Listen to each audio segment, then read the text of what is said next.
Victoria from BIBLIOLIFESTYLE, and you're listening to the Reader's Couch podcast, the show that will help you bridge the gap between living a full and busy life to one where you're reading, learning new things, and having fun. In today's episode, I'm super excited to share my personal top 13 books of 2023. So, if you're looking to add more books to your TBR, stay tuned. Well, hello there, and welcome to another episode of the Reader's Couch podcast. Today, I will be sharing my personal top 13 books of 2023. Now, if you listen to my halfway top 13 books of 2023 episode, then you might recognize some of the books on the list. And honestly, I just feel that means those books managed to stand out even as I went on to read many more books in the year ahead. But I have to say, I still struggled in selecting the books that I wanted to share with you on this list. It's really, really hard no matter what, and I think I say this every year. It's really hard narrowing down all the books I've read and selecting favorites. It really, really is challenging. And usually I wouldn't struggle at the end of the year. I really wouldn't, because usually I'd have enough time to breathe and think about those books that I've enjoyed, think about the books that stayed with me, think about the books I'm constantly recommending. But this year was especially hard. So I know I probably say it's hard every year, but this one was especially hard. I don't know what it is about this year. I feel like things felt off. And even with my holiday preparations, although that's a whole different story for a whole different day. But long story short is, even with my holiday preparations, it felt a little bit more challenging this year. And the same can be said for the books. But anyways, I've put together a list of books I've read and I've loved. But before we get into the books, just a bit of housekeeping.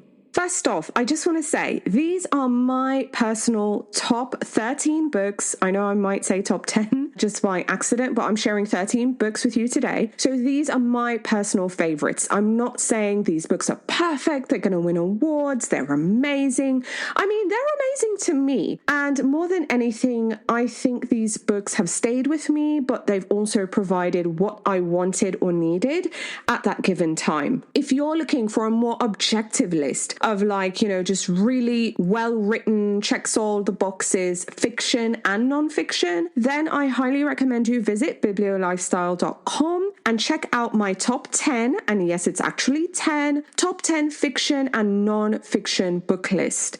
Again, both of them are available at BIBLIOLIFESTYLE.com. If you're subscribed to the newsletter, which, by the way, if you aren't, what are you doing? Subscribe. That's where all the best stuff is shared.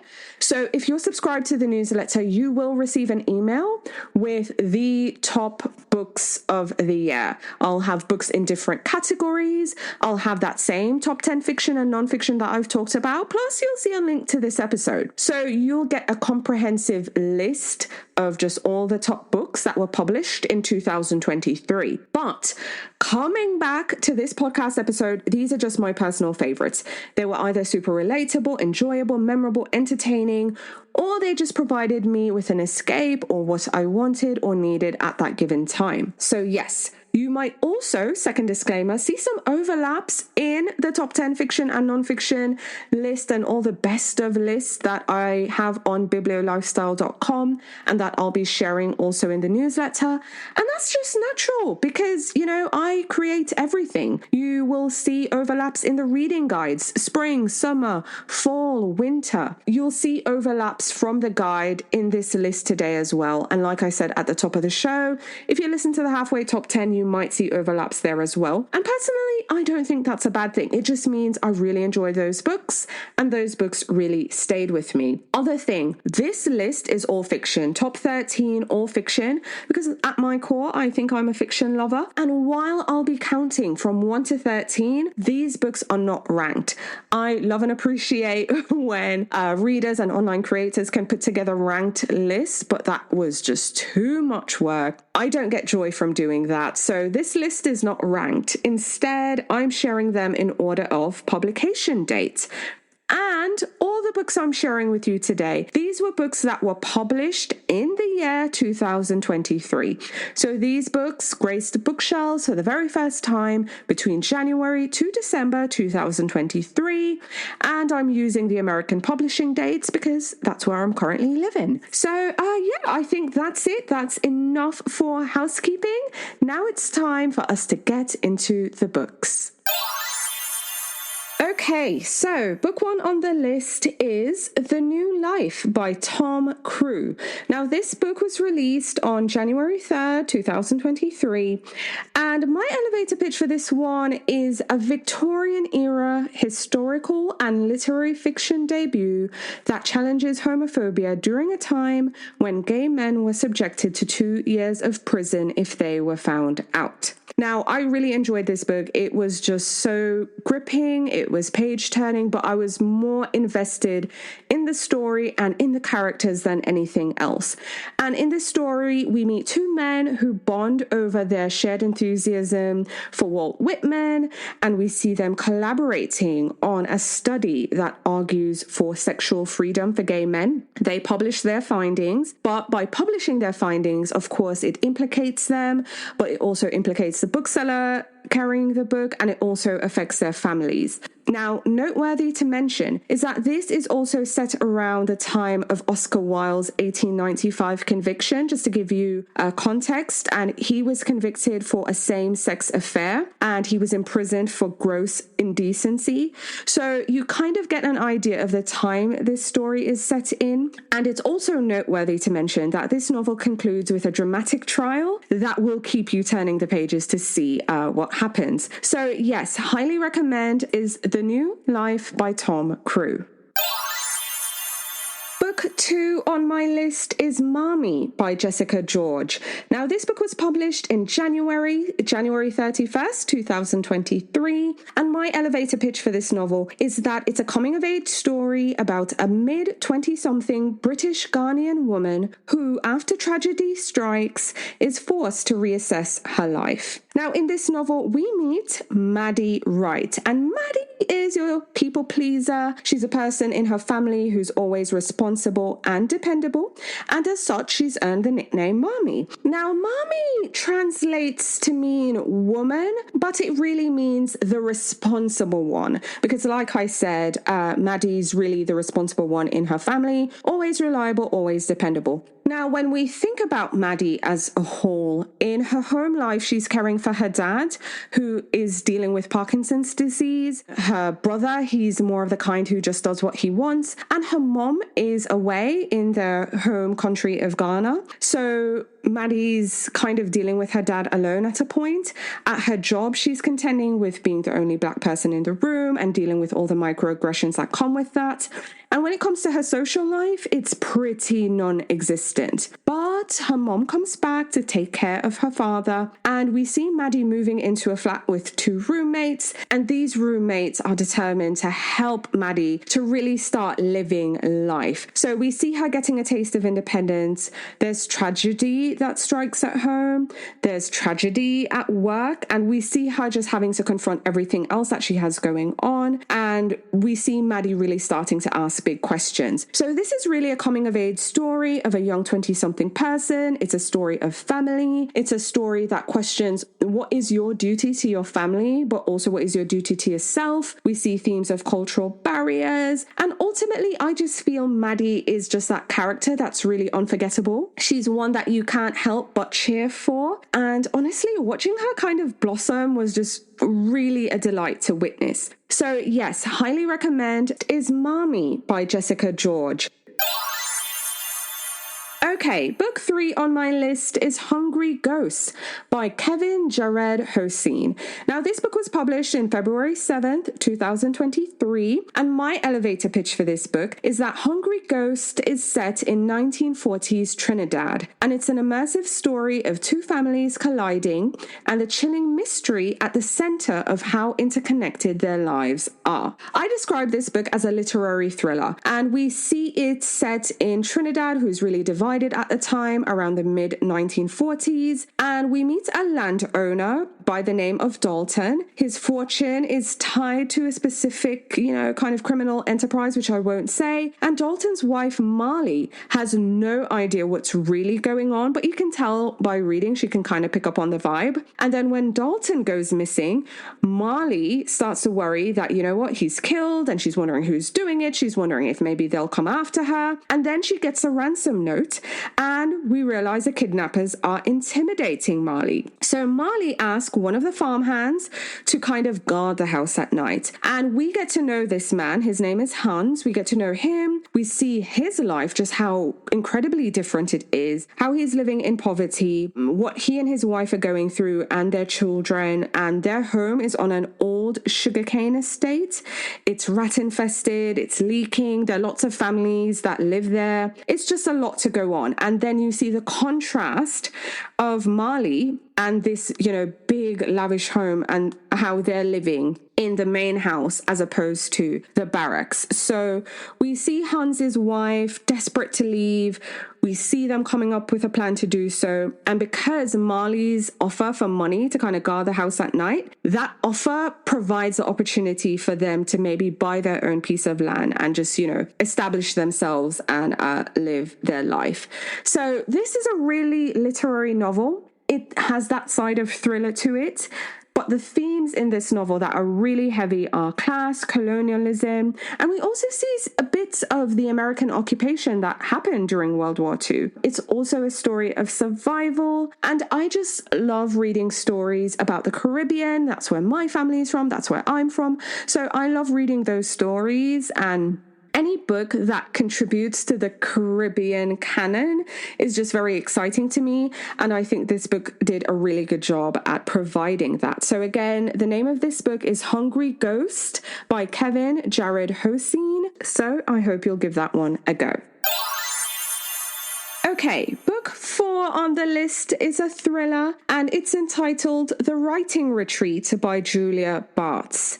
Now, this book graced bookshelves on February 21st, 2023. And my elevator pitch for this book is an aspiring novelist attending an exclusive writing retreat with a book deal prize at stake now has to focus on survival when one of the participants disappear. Now, like I said, this is a thriller, and essentially we see 5 writers over 4 weeks who are competing for a $1 million book deal for the lucky winner.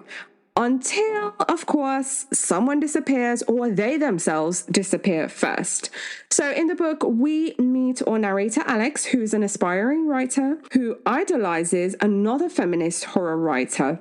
And she's so excited when this writer selects her to attend this exclusive all-female writing retreat at this lavish estate. Now, when Alex gets there, she realizes who the other 4 invitees are. And upon arriving, they all learn that they have to come up with this idea and complete an entirely new book over the next 28 days. And if they don't make their daily word count, they'll be kicked out. But in the end, the best manuscript will get published, and the writer behind that manuscript will win a $1 million advance.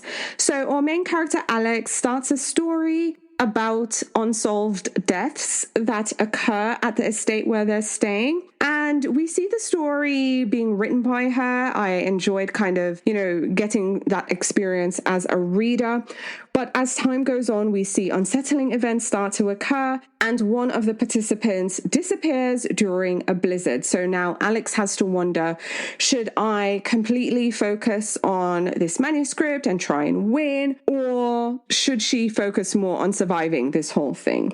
So again, this is a thriller. There's not much else I can say without spoiling it, except it's a book about an author at a writing retreat.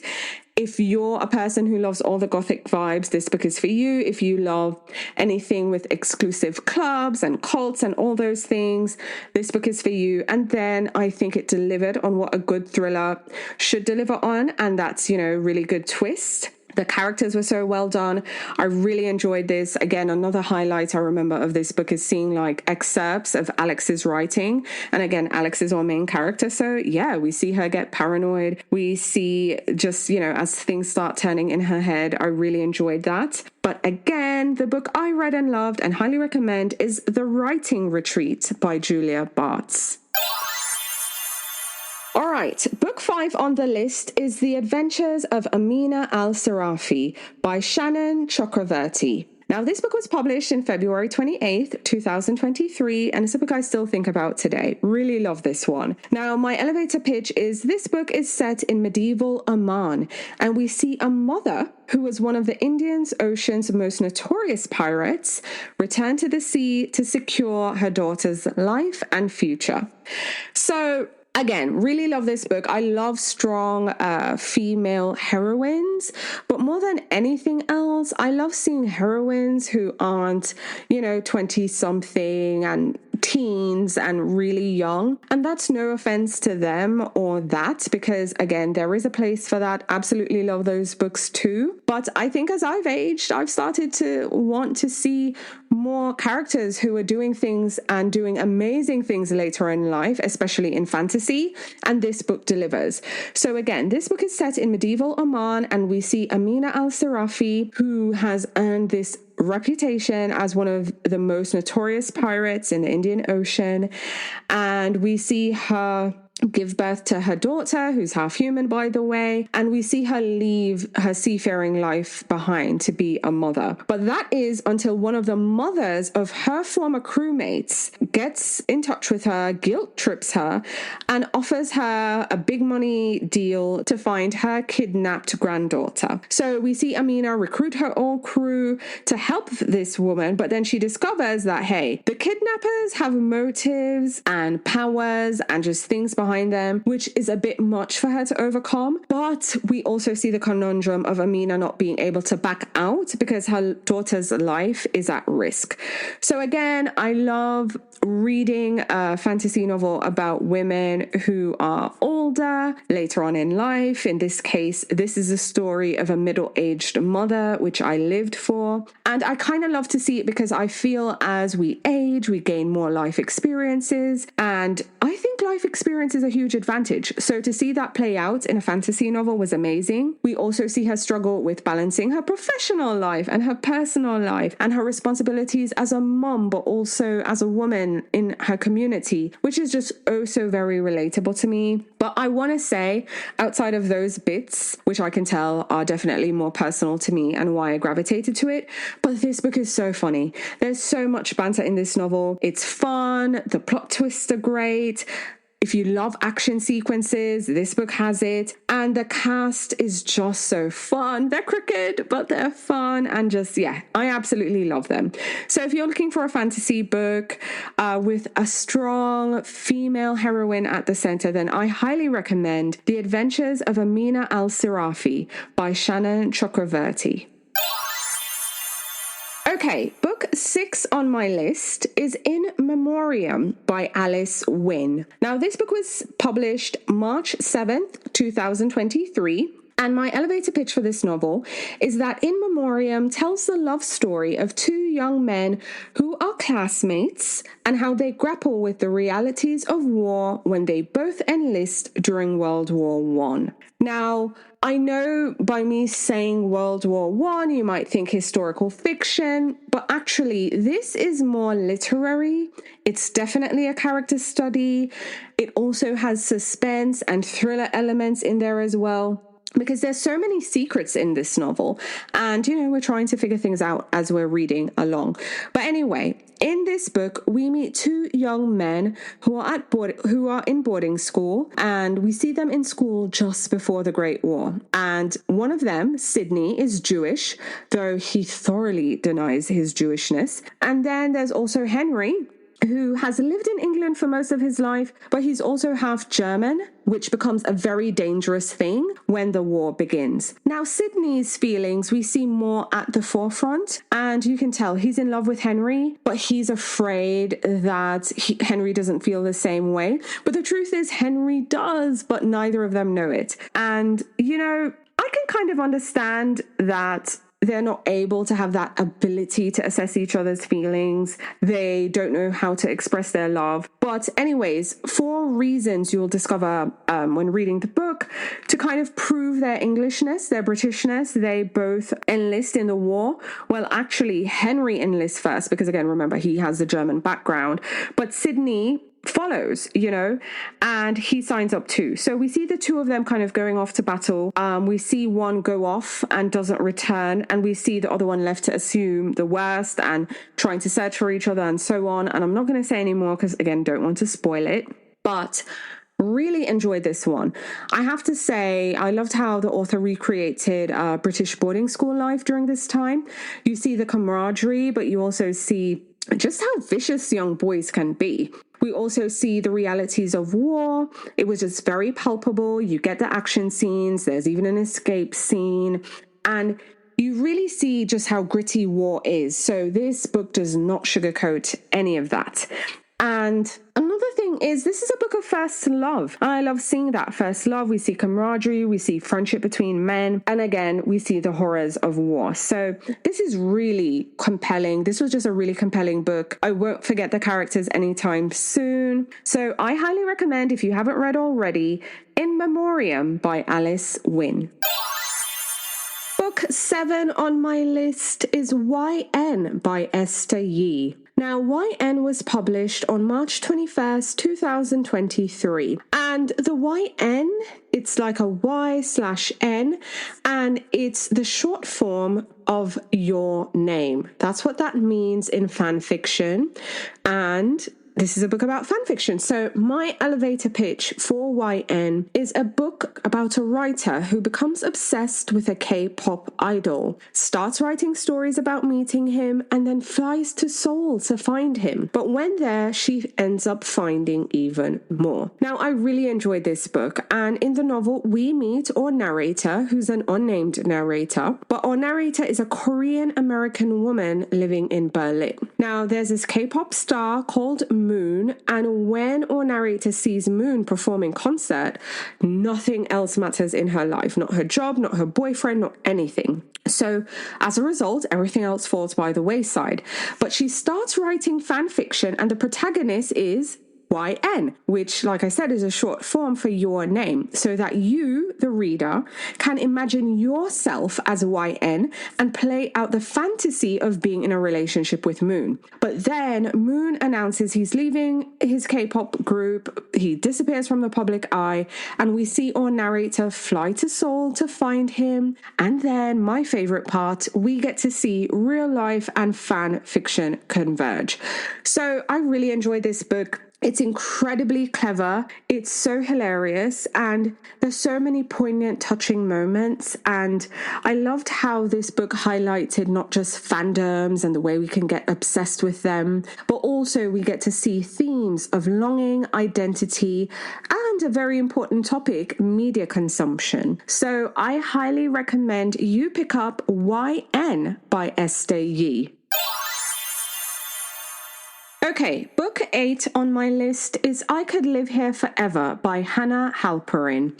Now, this book was published on April 11th, 2023, and this is just an incredibly tender and heartbreaking novel that I still think you should add to your reading list. Now, in this book, we meet Leah, who moves from Boston to Madison, Wisconsin to pursue her MFA in writing. And after about a year in at school, she meets this musician named Charlie, and she's absolutely smitten with him. He's smitten with her. But as time passes, you kind of see where Leah starts to think something is off, there's something going on, and he eventually tells her that he's a recovering addict.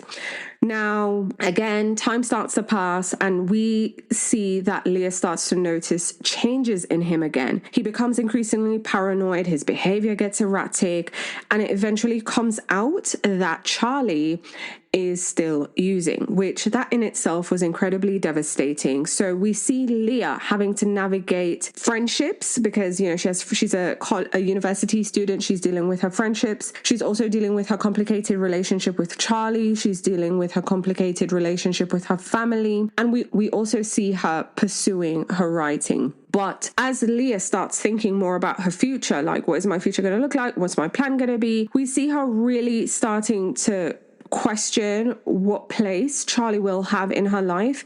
And, we see her realize that, hey, my head's telling me this is not a good relationship, not a good situation. I shouldn't be with him. But, her heart very much wants her to help him. She wants a relationship to last, and she very much wants to be with him. And I think the thing I loved more than anything is just how much and just how well the author humanized addiction, because I think as a society, we can do so much better in there. It's a space where we can improve, and it's just, humanizing both the individual and also their friends, family, and loved ones, who care for them deeply. So yes, highly recommend, really loved I Could Live Here Forever by Hannah Halperin. All right, book 9 on the list is Small Joys by Elvin James Mensah. Now, this book was published on April 11th, 2023. And if you are a long-time podcast listener or you're just someone who keeps up with the episodes, I had a chat with Elvin about his book, Small Joys, back in May 2023. So if you just scroll all the way back to episode 97, you will find my chat with Elvin about Small Joys. Absolutely loved the book, and I love chatting with him even more. I just loved meeting him, loved chatting with him for sure. And in Elvin's debut, Small Joys, we see how an unexpected friendship saves a young man's life. In the novel, we have our main character, Harley, who is suffering from anxiety and depression, and we see how his attempt on his own life is interrupted by his new flatmate, Muddy, who, unlike Harley, we see Muddy is the complete opposite. He has this enthusiasm for life, and he just finds joy in the small things around him, right? And this is something he tries to share with Harley, from the sunshine to the butterflies, nature. Just he finds joy in the little things. And I really think one, we all need a Muddy in our life, but also not just to save us when we're down, but to kind of introduce us to the joys of these little things. And I have to say that even though this book starts in a really dark place, I'm telling you, this book is incredibly hopeful. It's a very hopeful novel. It prioritizes kindness. It prioritizes compassion. It prioritizes love. And we see all of that unfold in the pages. I've really enjoyed this one. It's a story about chosen family, second chances, the winding road to happiness, and just being our authentic selves, and just how important that is to be. So again, I highly recommend you go back, episode 97, Small Joys with Elvin James Mensah, listen to that episode, but also pick up this book. It's really, really, really good. I thoroughly enjoyed it. And yeah, I hope you give it a try. Again, Small Joys by Elvin James Mensah. Okay, book 10 on my list is The Last Word by Taylor Adams. Now, The Last Word was published April 25th, 2023, and my elevator pitch for this book is that when a school teacher, an avid reader, gives a book a 1-star review online and refuses to take it down, this review pushes the unhinged psychopathic author off the edge. All right, so I love a good thriller about books and reading, but especially, this one kind of hit close to home just because, I publicly talk about books online, and there are loads of people who publicly talk about books online on different platforms through different mediums. But anyway, in this story, we meet a school teacher named Emma who is house sitting a beachfront home. And while there, we see her avoiding thinking about her problems and binge reading selling her 99-cent self-published books that she gets online. Now, one day she reads this book. It's a serial killer novel, and she hates everything about it. She thinks the book was written poorly. She thinks the story is so cliche. It's just, this was not the book for Emma. So what does she do? She gives it a 1-star review. But shortly after posting her review, she gets a reply from the author asking her to take down her review. Emma obviously refuses. The author's messages get more menacing, and then trouble comes knocking straight at her front door. Now, again, it's a thriller, so there's not much else I can say without spoiling it. But again, for us avid readers, for people who write reviews publicly online, again, this book will kind of, I feel, hit home with that. I really enjoyed it because it gave a fresh take on those classic stalker tropes that we know and love. The tension was good. The plot twists were there. You had that nail-biting suspense. And I think it was a really well-written thriller. Highly recommend. And I hope you'll give it a try. And again, it's The Last Word by Taylor Adams. All right, book 11 on my list is Yellowface by R.F. Kuang. Now, this book was published May 16, 2023, and my elevator pitch for this book is that it's a satire, first and foremost, of the publishing industry that centers on a struggling writer who steals her successful dead college friend's manuscript and publishes it as her own. So again, struggling writer who has a friend who's more successful than her. The friend is now dead, and she steals that friend's manuscript and publishes it as her own. Now, I really enjoyed this book. I think it did a great job at just, making fun, because again, it's a satire. But yes, making fun of the publishing industry while also highlighting their blind spots.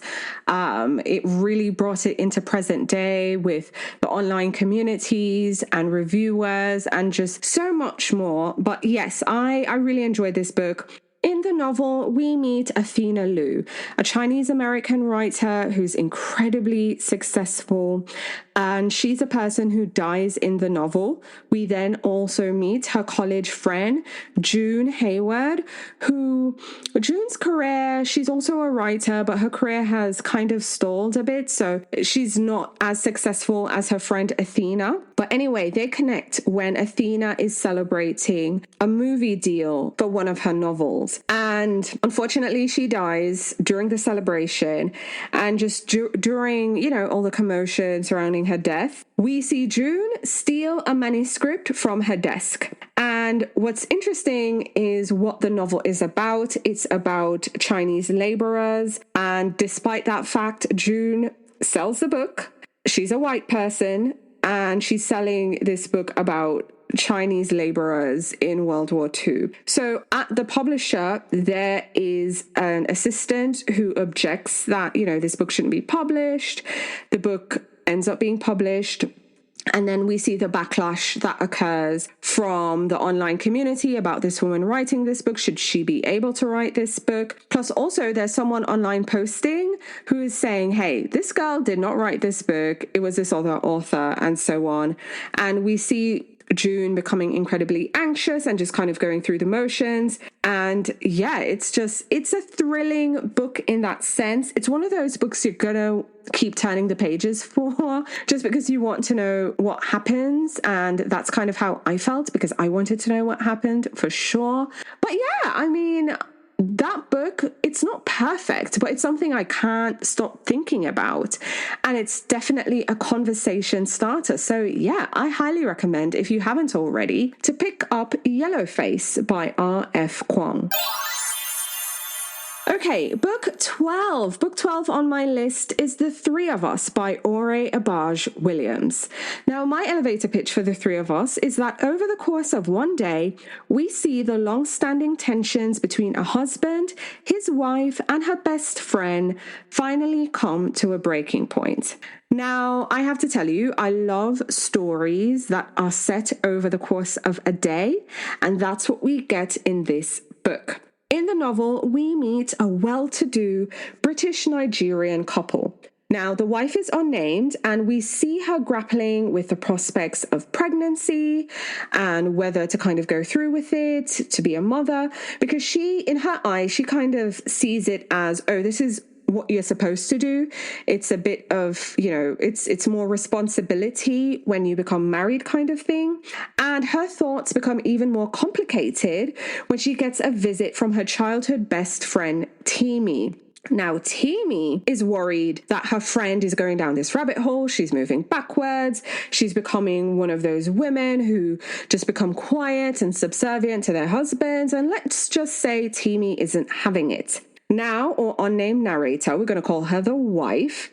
Her husband is also unnamed, so we're going to call him the husband. And, he's a bit more conservative. He's definitely more of a traditional gender role type. And we see how the husband is just so tired of his wife's friend, Timmy, because he wants to start a family and he wants to kind of get things going. And we just see how these three people, how their tensions just come to a head. So again, it's set over the course of one day. It's divided into 3 sections. And this is more a character study more than anything else. And the unnamed character in this book is probably the wine, because we see the wife and her best friend drinking way too much. But yeah, I really enjoyed this one.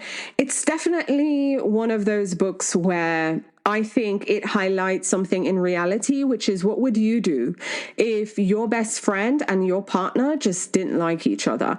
And essentially, we see that playing out in the book, which is, what would happen if they don't like each other and their relationship is already fraught. So yeah, really, really, really enjoyed it. Also, forgot to mention that I also had Ore Habaj-Williams on the show back in May. So if you're an avid listener of the show, you probably know this already, but if not, just scroll back episode 108 and you'll see the title of the book there. So if you haven't already, I highly recommend that you pick up The Three of Us by Ore Habaj-Williams. Okay, book 13 on my list is The Wishing Game by Meg Schaefer. Now, this book was published May 30th, 2023. And my elevator pitch for this novel is that in The Wishing Game, a best-selling children's author comes out of retirement to host a competition based on his books and invites 3 superfans to compete for the early manuscript of the newest book in the series. So readers, again, this is a book about books and reading, and I absolutely loved it.